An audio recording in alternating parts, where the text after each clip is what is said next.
ከዕለታት አንድ ቀን በአንድ በጣም ውብ በሆነ ቤተ መንግስት ውስጥ የምትኖር ልጥጥ ሀብታም ነበረች። ስሟም ዊሎ ነው። ዊሎ በጣም ክፉ ነበረች። መጥፎ ልብም ነበራት። በሌሎች ውበትና ደስታ በጣም ትቀና ነበረ። ከነሱ በላይ ሀብታም ሆና እንኳን። በዛ ቤተ መንግስት ውስጥ ሄለን የምትባል ቆንጆና ረጋ ያለች ልጅ ነበረች። ታታሪ ሰራተኛም ነች።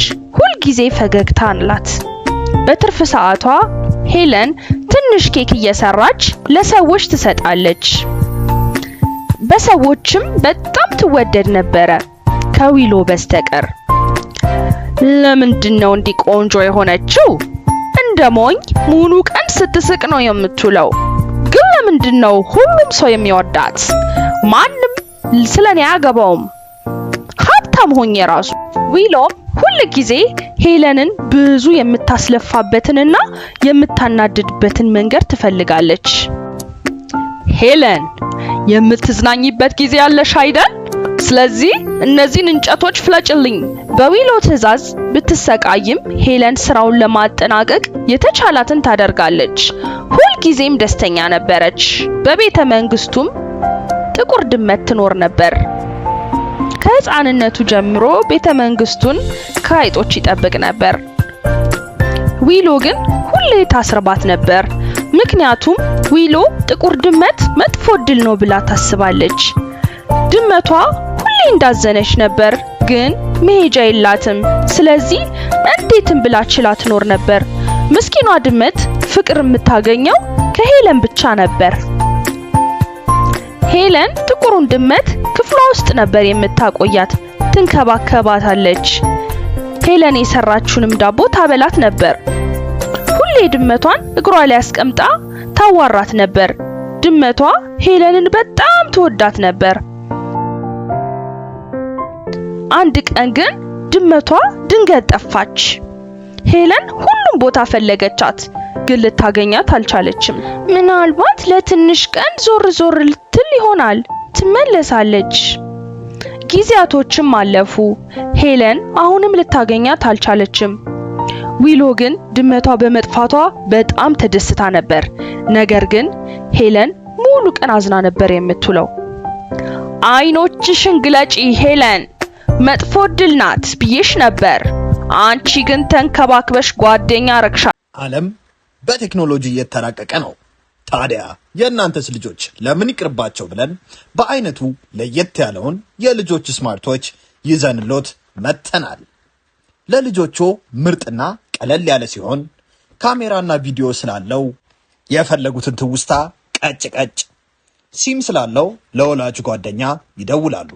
እንዲሁም ወላጆች ልጆቻቸው ያሉበትን ቦታ በጂፒኤስ ሲስተሙ ቅልብጭ አድርጎ በስልካቸው የሚያሳይ፣ እንዲሁም ልጆቹ በሰዓቱ ላይ የሚያሳልፉትን ጊዜ በስልኮ መመጠን የሚችሉበት፣ በአደጋ ጊዜም በቀላሉ አንዴ ብቻ በመንካት የሚደውሉበት፣ የተለያዩ ጨዋታዎችም ያካተተ በመሆኑም ልጆቹ ይደሰቱበታል።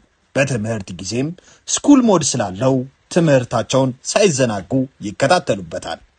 ታዲያ የእናንተ ልጆችስ ለምን ይቅርባቸው? ደግሞ ለልጆቹ ሲያንሳቸው ነው።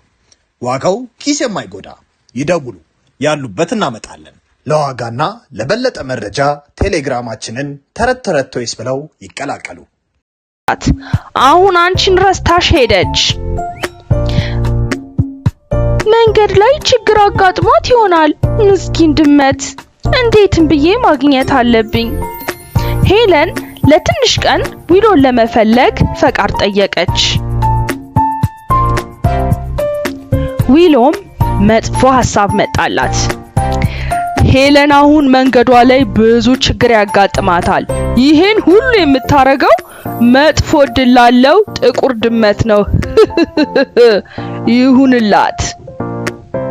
እስማማለሁ፣ ግን አንድ ህግ አለኝ። በነፃ 2 እጥፍ ትሰሪልኛለሽ የሄድሽበትን። ተስማሚያለሽ? ሄለን ጓደኛዋን ለማግኘት በጣም ፈልጋ ነበር። በዊሎ ትዕዛዝም ተስማማችና ሁሉንም ነገር አዘጋጀች። ሄለንም በሄደችበት ስለ ጥቁሩ ድመት ጠየቀች፣ ግን ማንም ስለ ድመቷ አላወቀም። በስተመጨረሻም ስለ ቤተ መንግስቱ በሚያወሩ ሰዎች መረጃ ሰማች። ምን? በጫካ ድመት ስለተሞላው ቤተ መንግስት ነው የምታወራው? አዎ፣ ማንም ደፍሮ ወደ ቤተ መንግስቱ አይሄድም። ጀግና አዳኝ ራሱ። የጫካ ድመቶች ቤተ መንግስት? የኔ ውድ ጥቁር ድመት እዛ ነው የምትሆነው ማለት ነው። ሄለንም ተራራውን ልትወጣ ወሰነች። ያለምንም እረፍት ወደ ቤተ መንግስቱ ተጓዘች። ምንም እንኳን ችግሮች ቢያጋጥሟትም በእሾካማው ሐረግ ማቋረጥ ነበረባት። ልብሷንም ቀዳደደው። አሮጌው ጫማዋም የባሰ ተጎዳ። ከዚያም በኮረኮንቻማው ቦታ ስታልፍ እግሯ ደማ። በዛ ቀዝቃዛ ምሽትም መንገድ ላይ ባለ ሳር ላይ መተኛት ነበረባት። ምክንያቱም ሄለን ምንም ገንዘብ የላትም። በስተመጨረሻም ተራራው ጫፍ ላይ ደረሰች። አንድ በጣም የሚያምር ቤተ መንግስትም አየች። በጣም ተደሰተች። አንዲት ግራ የምታጋባ ሴትዮና 2 ጠባቂዎቿም ተከሰቱ። እነሱም በንዴት ሄለንን አዩአትና ሊይዟትም ሞከሩ። እንዴት ብትደፍሪኝ ነው ሳትጠሪ የምትመጪው? ይሄ ለሰው ልጅ የተከለከለ ቦታ ነው፣ አታውቂም? የኔ እመቤት፣ እኔ ሄለን ነኝ። ጥቁር ድመት ነበረችኝ፣ ጓደኛዬ ናት። ግን ከትንሽ ቀን በፊት ጠፋችብኝ። እዚህ ካለች እባክሽ አገናኚኝ፣ ካልሆነ እባክሽ እዚህ እንዳድር ፍቀጂልኝ፣ ምክንያቱም በጣም ደክሞኛል። ችግር የለውም፣ ተከትለሽኝ ግቢ። ቤተ መንግስት ውስጥ ሄለን አይታው የማታውቀው ነገር አየች። እዛ ያሉት ድመቶች ሁሉ በ2 እግራቸው መሄድ ይችላሉ። እንደ ሰውም እየተራመዱ ያወራሉ። ወደ መጠበቂያ ክፍሉም ተወሰደች። ከሚቀጥለው ክፍል ሹክሹክታ ይሰማል። የ2ቱ ጠባቂዎች ነበር። የመጣችው እኮ ጓደኛሽን ፈልጋ ነው። ጥሩ ልጅ ትመስላለች። ንግስታችን እናንድረብሻት እና እንድንንከባከባት ትፈልጋለች። በዛች ቅስፈትም በሩ ተከፈተ። የቅርብ ጓደኛዋ ጥቁሩ ድመትም ከፊቷ መጣ። የኔ ውድ ሄለን፣ እዚህ በመምጣትሽ በጣም ደስ ብሎኛል። የኔ ጥቁር ድመት፣ እውነትም አንቺ ነሽ። እንዴት ነው የምታወሪው ደግሞ? ነይ አብረሽኝ ወደ ቤት እንመለስ። ይሄ ሁሉ በንግስቷ ድመት ምክንያት የሆነ ነው። ይሄ ቤተ መንግስት የተጣሉ ድመቶች ቤት ነው። እዚህ በጣም ደስተኛ ነኝ። ወደ ዊሎ ቤተ መንግስት መመለስ አልፈልግም።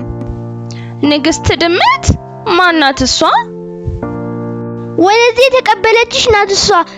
ዛሬ እዚህ እንድታድሪ ፈቅዳልሻለች። ዊሎ ቤተ መንግስት ያለው አንቺ ብቻ ነሽ በስርዓት የተንከባከብሽኝ። ስለዚህ በደንብ ልቀበልሽ። ጥቁሯ ድመት ሄለንን ወደ ቅንጡ ክፍል ወሰደቻት። የሚያምር ልብስ ጠረጴዛው ላይ ተቀምጦ ነበር።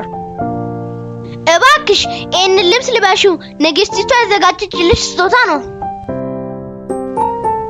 ወዲያውም ሄለን በልብሱ በጣም ውብ ሆነች። በዚያች ምሽት ጥቁሩ ድመት የሚጥም ምግብ አቀረበላት። ሄለን ከመቼውም በላይ በረታች። ድካሟ ሁሉ ጠፋ። በነጋታውም ጥቁሩን ድመት ተሰናበተችው። ድመቱም በወረቀት ላይ የተጻፈ ምህታት ሰጣት። ይሄ ስጦታ ነው፣ ስትመለሺ ይጠብቅሻል። የጫካው ድመቶች ሊያስቆሙሽ ከሞከሩ ኪሱን በጥብጩ፣ ምንም አይጎዱሽም። ስላንቺ ጨነቅ ነበር። እዚህ ግን ደስተኛ ሆነሽ ሳይሽ በሰላም ማረፍ እችላለሁ። ቻው ትንሿ ድመቴ። ሄለንም ትልቆቹን የጫካ ድመቶች አገኘቻቸው። ትንሿን ኪስም ስትበጠብጥ ምታቱ ብልጭ ብሎ የጫካዎቹ ድመቶች አስደነገጣቸው። አንገታቸውን ማቀረቀሩና እንድትሄድ ተዋት። ወደ ቤተ መንግስቱም ተመልሳ ሄለን ለዊሎ ሁሉንም ነገር ነገረቻት። ቦርሷንም ስትከፍት የወርቅ ሳንቲም ዘንቦ ሁሉንም አስደነቃቸው። ከዚያ ጊዜ በኋላ ሄለን ሀብቷ እየጨመረ መጣ። ለዊሎ መስራትም አልነበረባትም። የራሷንም ዳቦ ቤት ከፈተች። ዊሎ በሄለን እድል በጣም ቀናች። እንዴት ደሃ ሰራተኛ እንዲህ አይነት ስጦታ ታገኛለች? እኔ ግን ከሷ ገና ደርሷል። ለልጆ ምን ልስጠው ብለው እንደተጨነቁ ወሬው ደርሶናል። እኛም ለበዓሉ ልጆቹን የሚያስደስት መኪና ይዘን ከች ብለናል። ለየት የሚያደርገው ለስላሳ የውሃ ኳሶችን እየተኮሰ የተለያዩ ትርኢቶችን የሚያሳይ እስከ 40 ሜትር በሪሞት የሚሰራ 10 ሜትር ድረስ ጉዳት የሌለውን ላስቲክ የሚተኩስ ለልጆቹ ደስታና ፌሽታን የሚያመጣ ቻርጀር ስላለው ለሰዓታት ደስታን የሚሰጣቸው መኪና መሆኑ ነው። ዋጋው በጣም ተመጣጣኝ። ይደውሉ፣ ያሉበት ድረስ እናደርሳለን። ላይ ያስፈልገኛል። ፈረሰኛም ቀጥራ ወደ ተራራው እንዲወስዳት አደረገች። ሁሉንም አባራ ተራራውን ወጣችው። ምክንያቱም ሁሉንም ወርቅ ለራሷ ለመውሰድ ፈልጋለች። ተራራው ጫፍ ላይም ስትደርስ ዊሎ በጣም ተዳክማ በጣም አለክልካም በሩን አንኳኳች። እንደ በፊቱም ጠባቂ ድመቶችና ንግስቲቷ ተከሰቱ። እንዴት ብትደፍሪ ነው ሳትጠሪ ትመጫለሽ?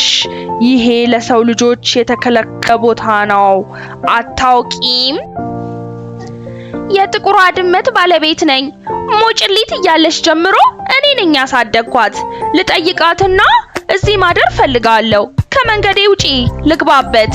ምን አይነት መጥፎ ሴትዮ ናት! ግን ጥቁሯን ድመት ረድታት ቢሆንስ? ችግር የለውም፣ እባክሽ ግቢ። ቢያንስ ማረግ ያለባትን አውቃለች። በጣም እርቦኛል፣ አሪፍ ምግብ አምጡልኝ። እንዲህ ነው እንግዳ የምትቀበሉት?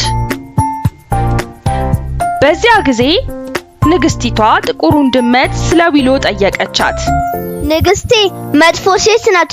ሁሉ ጊዜ ታባረኝና ታስርበኝ ነበረ። በጥቁር ጸጉሬ ምክንያት ሁሉ ጊዜ መጥፎ እድል ናት ብላ ታስብ ነበረ። እንደዛ ነው ማለት ነው? በዛ ጸባይዋ ገምቼ ነበር። አሁን የመጨረሻ እድል ሰጣታለሁ። በሩም ተከፍቶ ጥቁሯ ድመት ቀስ ብላ ገባች። የተረገምሽ ጥቁር ድመት፣ እኔን ለመቀበል ለምን ቆየሽ? በያሁን አሪፍ ምግብ አምጪ፣ ደሞ ቶሎ የወርቅ ሳንቲሙንም አምጪ። አሁንም እንደ ድሮ ክፉና መጥፎ ነሽ፣ ምንም አልተለወጥሽም። ዊሎ የመጨረሻ እድል ሰጠውሽ፣ ግን አልተጠቀምሽበትም። ልጆቼ እስር ቤት ውስጥ ለዘላለም ሰሯት።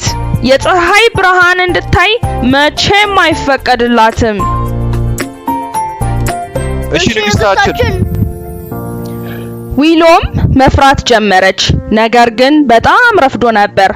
ሁለቱ ጠባቂዎችም ወዲያው ወደ እስር ቤት ወሰዷት። ሄለን ሁሌ ስለ ጥቁሯ ድመት ታስብ ነበር። አሁን ድመቷ በደስታ ቤተ መንግስት ውስጥ ስለምትኖር ደስተኛ ነበረች። የሄለን ዳቦ ቤትም እያደገ መጣ።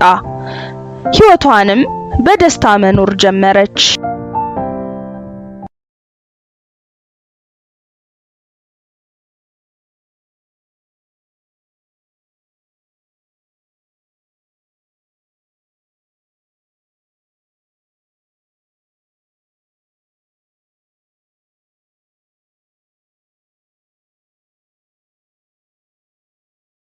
ቤተሰቦቻችን በዚህ ክረምት ልጆ ምን በወጣው በዚህ ሀገር ጭቃ የሚጨማለቀው ብለን አሪፍ አስማታዊ የአሜሪካ ጭቃ ይዘንሎ መተናል። ልጆቹ ስክሪን ላይ ስልክ ላይ ከሰለቻቸው እያደገ ባለ አይምሯቸው የፈለጉትን ቅርጽ እየቀረጹ እያፈረሱ ደግሞ እንደገና እየቀረጹ ይዝናኑ። የጭንቅላት ፍጥነታቸውን ይጨምራል። ልብስ ላይ ሆነ ቤት የማያቆሽሽ፣ ለማጽዳት ቀላል፣ እስከፈለጉ ጊዜ ሳይበላሽ የሚጫወቱበት። ተመልከቱ እስኪ የልጆቹን ደስታ። እናንተም ምን ትጠብቃላችሁ? ይዘዙንና በተመጣጣኝ ዋጋ ለልጆ የደስታ ምንጭ ይዘዙ። ያሉበት ድረስ እናደርሳለን። ደግሞ ለልጆቹ ሲያንስባቸው ነው። ልጆች የመጫወቻ መኪና በእጃችሁ ለመቆጣጠር አልማችሁ ታውቃላችሁ? ህልማችሁን እውን ልናደርገው በእጆ የሚቆጣጠሩትን ምርጥ የመጫወቻ መኪና ይዘንሎት ከች ብለናል። በአዲስ ቴክኖሎጂ የተራቀቀና እጃችሁ ላይ ባሰራችሁት ሰዓት መሳይ እያንዳንዱን እንቅስቃሴያችሁን ተከትሎ የሚነቃነቅ መኪና። ቀኝ፣ ግራ፣ ፊት፣ ኋላ፣ ፍሬን እንደፈለጋችሁ ይቆጣጠሩታል። ለማውለቅ እንኳን የምትሳሱለት። በዚህ ደግሞ አያበቃም። ውብ ኤልኢዲ መብራት ያለው ድምፅ የሚያወጣ ለሽቅድድሞሽ የተዘጋጀ ከጓደኛ ቤተሰቦች ጋር የሚጫወቱበት። በዚህም አላበቃም። ለየት የሚያደርገው ሪሞት አያስፈልግም። በምንልክሎት የእጅ ጌጥ ይቆጣጠሩታል። ታዲያ ምን ይጠብቃሉ? ዛሬውኑ ደውሉ እና በእጆ ያስገቡ። በደስታም ይፈንድቁ። ዋጋው ተመጣጣኝ፣ ያላችሁበት ድረስ በነፃ እናደርሳለን።